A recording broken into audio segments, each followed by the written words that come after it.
Hey guys, Christine here from Rabbit Trails Homeschool, and I am here to answer one of your questions. I reached out to my group I have on Facebook and I said, guys, if I do YouTube videos, what do you want to see? And one of the questions was, what order should we teach our history in?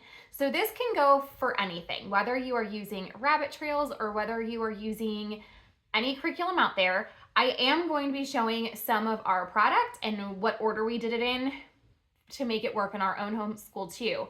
But some of these things will apply no matter what curriculum you're using. So for history in your homeschool, let me just preface this to say we live in America. So obviously we're gonna have a lot of American history that we are focusing on. I realize if you live in Canada or in Australia or some other places, you're not gonna probably wanna do a lot of these topics, and that is absolutely okay. But here in the United States, we do a lot of American history. So obviously a lot of our curriculum is going to focus on that. So in my homeschool, a lot of stuff goes based off of what my kids are interested in. We've traveled a bunch, and so our history has sometimes reflected just our travels. And what are we doing in an upcoming trip, or what did we just do in a trip, and kind of focusing on that and picking out books and stuff to read to go with that. So feel free to mix it up. Don't ever feel like you need to do a certain timeline. In our curriculum, I even mix up the timeline, so it isn't going from ancient history to modern day times in a pretty neat line. I kind of actually go back and forth, but you don't have to do that. You're welcome to do it in a perfect timeline. It really doesn't matter. And that's, I think, the beauty, right, of homeschooling, is that it doesn't matter. We can do it in whatever order we want. Or if our kiddo is suddenly super excited to learn about inventors, great, let's learn about inventors. Or if they really want to learn about Vikings, great, let's learn about Vikings. Or World War II, great, let's learn about World War II, right? And we can do whatever we want, and we don't have to go in any perfect order. So I'm going to show you all of our history curriculum and show you them in the order that I would use them in my own home. Again, you don't have to do this, but there is a rhyme and reason to it, because we have been writing history as my kids have gotten older, and I do tend to tailor my history lessons to my oldest one that I'm teaching that specific way. My high schooler isn't doing rabbit trails anymore. He was doing topics similar to what we were doing, and so that was kind of nice, because there were times when I would even have him be thrown in for a craft that would still be appropriate for him, or if we were doing a cooking thing that would still be appropriate for him. Hey dude, come on up from your dungeon of a room and let's do this together. And so that was kind of neat too, even though he was doing something different, that we were able to still do some of that family style school. So like I said, I tailor these to my older kids. So right now I have a kiddo in middle school. So I am using this for elementary and middle school for all of our history. Really kindergarten through 8th grade. I feel like this is super appropriate for. Now, if you are only teaching a kindergartner, you should obviously choose the curriculum that's going to lean more towards younger kids and probably not teach about the Vietnam War, right? And I feel that the order we wrote it in kind of goes that way, that if you start it young, you can go through all of it and even repeat. We're going to start repeating next school year, which I'm really excited about. So it's really cool to be able to dig back into curriculum that we wrote years and years ago, and to bring it back up again. And it'll be fresh and it'll be new, because it'll be from an older kid perspective versus the younger kid perspective. So if you have a middle schooler, you can do that World War I, World War II, all of that kind of stuff, to where you're getting a little bit heavier. Civil War. Those are going to be heavier topics, right? Versus Vikings and pirates, which I guess could also technically be heavy topics, but for the most part, right, we're going to be looking at kind of more fun stuff. And even for like America's founders, that's a little bit more fun and lighthearted, even though we do talk about topics in there as far as, you know, Thomas Jefferson was a slave owner and stuff like that. So you can kind of pick and choose what you want to talk to your kids about, because my second grader, even though we're doing history together and we're studying wars and whatnot. And so my middle schooler's reading some extra novels, which are all on our novel book list that I can link in the description for you guys. So he's reading those extra novels and he's doing some other research projects and all of that, but my second grader's also doing the same exact history as him. So we're reading the same picture books together. She's doing all those some fun hands-on activities. And I'm not going to go through what a lesson looks like inside of this video. We have tons and tons and tons and tons of video walkthroughs that you guys can see inside of these different history units. There should be a video for every single one of these history units. So you can see what I'm talking about, like what's some fun, right? So if you've never seen rabbit trails, you can see all of that and what is in a lesson inside of those videos. But yeah, so she's doing these. She's doing these same lessons. And like I said, we're circling back. We're starting back at the beginning with her next school year. So she will be in 3rd grade and my son will be in 8th grade, and we're gonna be starting over our American history again. And so he can dive deeper where he didn't dive deeper as a little guy, and she can have kind of that surface level. And then when she gets back to it late middle school, early high school, she can dig deeper then too. And so this is definitely one of those that you can reuse over and over again. And a lot of different histories are. I know, like, I have a lot of friends that use classical conversations and they do those cycles, and they love including rabbit trails as a part of it because it's the same type of topics that they're going over, and they can cycle through and they can dig deeper as they get going. So I'm going to go through and show you all the different history that we have in the order that I would use it in my own home. So I would start with early settlers.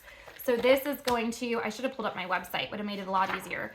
This is going to cover Native Americans, Vikings, early, like Christopher Columbus, early explorers, pilgrims and pirates, and like Daniel Boone, and man, I should have pulled that up. That would have made it a lot easier, but I've been doing a lot of back and forth on my computer too.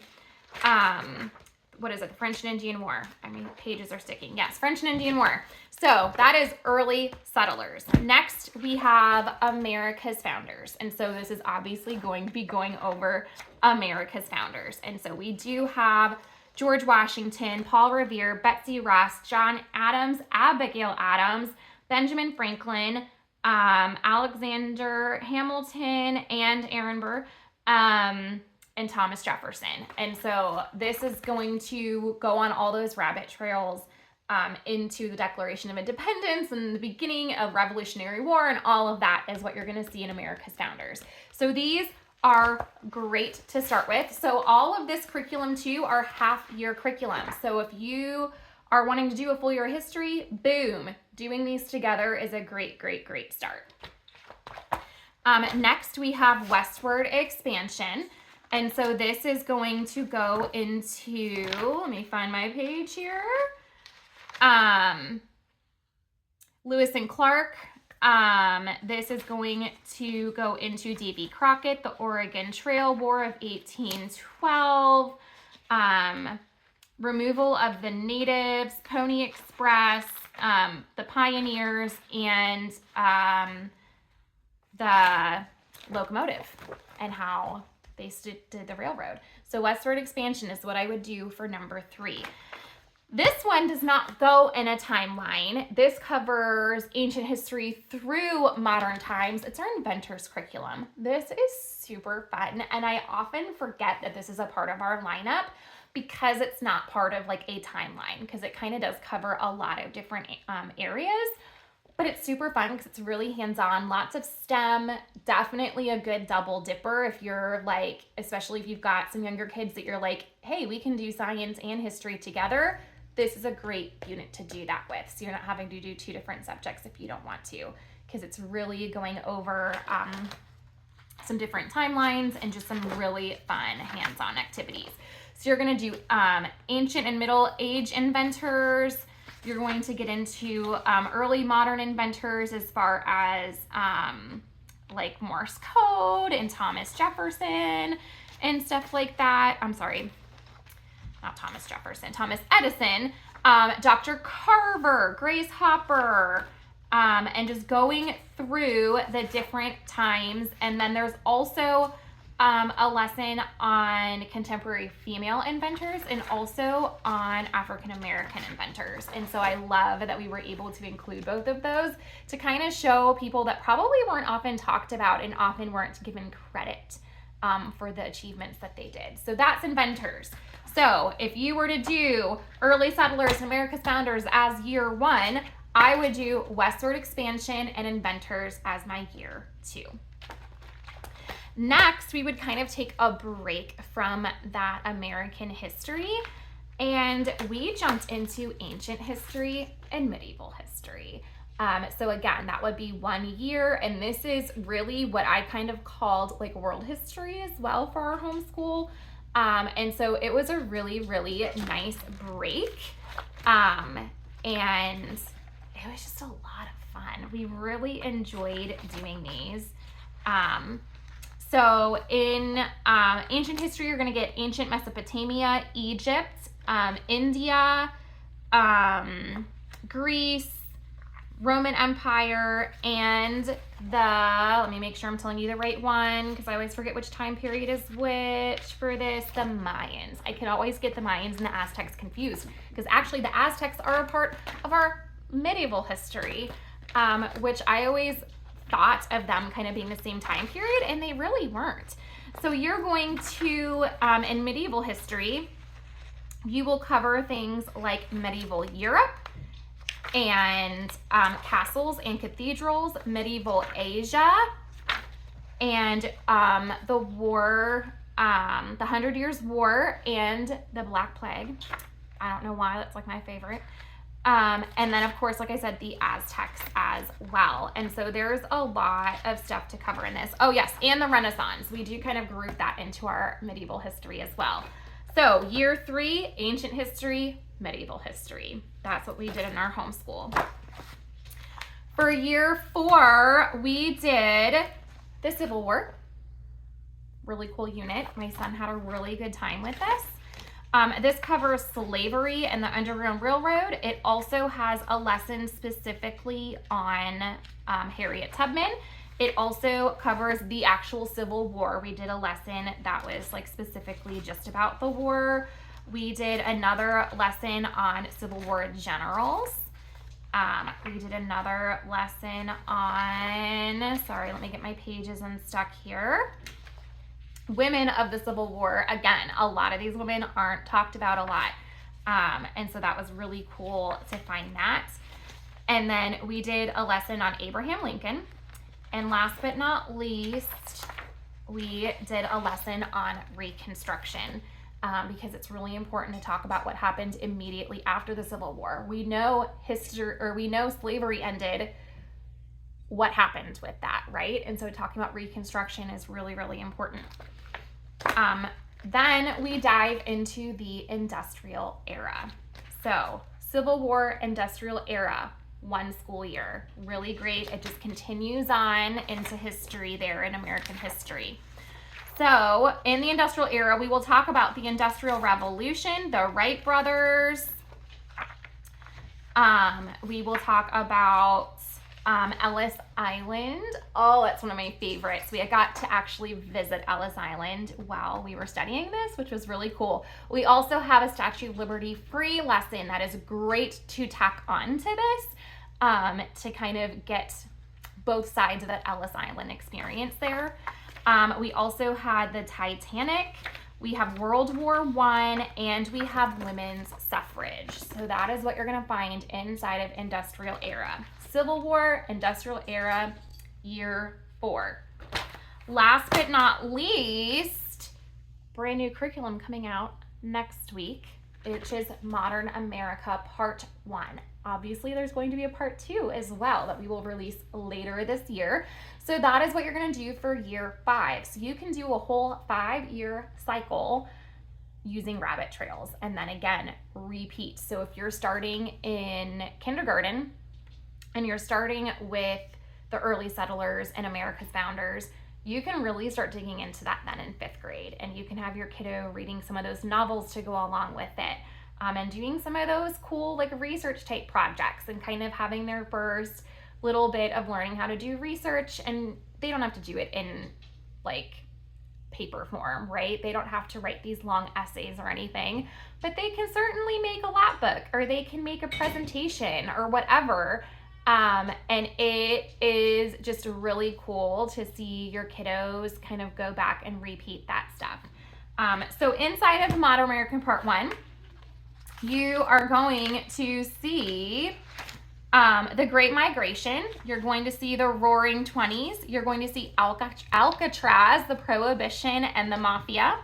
You're going to see, oh man, I know what this is called. My mind is going blank, guys. The Great Depression. You're going to see World War II, Pearl Harbor, and the Holocaust. So this is a heavy unit, right? And so as I said, like my middle schooler's doing this, but my second grader's doing it along with him. So is she learning about some kind of heavy topics? Yeah. But am I making sure it's staying lighthearted for her? Totally. And then he's able to dig into it a little bit more. So we're still able to do that family schooling, and we're able to tailor it to their level. So if you have a kiddo who loves World War II, but they might be in second grade, go for it. Nothing in this is going to be inappropriate for them. That's just kind of the order that we did it in my home, tailoring it to my kiddo who I started writing rabbit trails for. So it worked out really well to start out with kind of those more lighthearted, learning about the founding fathers and about pirates and Vikings and stuff, and going into stuff that's a little bit more relatable and whatnot, and stuff that seems like it happened forever ago, and finding ways to tie that in so that kiddos are able to say, hey, this was not that long ago that this happened, you know, so-and-so that you know was alive when this happened, and stuff like that. So yeah, so that is it. So year 5, Modern America Part 1, and eventually Part 2 when we get that out later this year. So that is all of it. That is all of our history. This is kind of it. This is what we had planned on writing for history. Does that mean that we won't come out with another history? We probably will down the road. But I don't know when that's going to be. I don't have anything else on my history list. So if there is another history that you could easily see 5+ lessons on that topic, let me know in the comments, because we would love to add to this. This is just what I had goals to accomplish, and we're just about done, which is super exciting and crazy. So yeah, so let me know in the comments if you would add anything and make another unit that maybe fits in the middle of any of these, or would go on, I don't know, what would you do? What would you cover that we have not covered? I would love to know. Like I said, if you want to see the walkthrough of any of these, they are all on my YouTube channel, so you can see all of them. Yeah, check out the website and you can grab all of these units.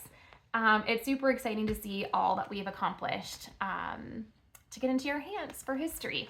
So I hope that that is helpful. If you were sitting there going, where should I start in teaching history? What rabbit trails should I choose first? Any of that, I hope that that's really helped to give you an idea based on what we did in our homeschool. Because we absolutely wrote these in order just for me to say, this is what I want to go over next in our homeschool. And so that's just what we did. So feel free, if you want to teach ancient history and medieval history before you dig into America's founders, do it. There's nothing wrong with that. If you want to do inventors somewhere else along the line, or if you want to do it like, hey, we're learning about ancient history, so we're going to have inventors and only do the ancient and medieval inventors while we're doing this, and kind of break it up over different years, do that. There is no right or wrong way in how you're choosing what history you're going to cover. So like I said, hope it's helpful. Let me know in the comments if there's any other history you guys would like to see, and I'll see you guys later.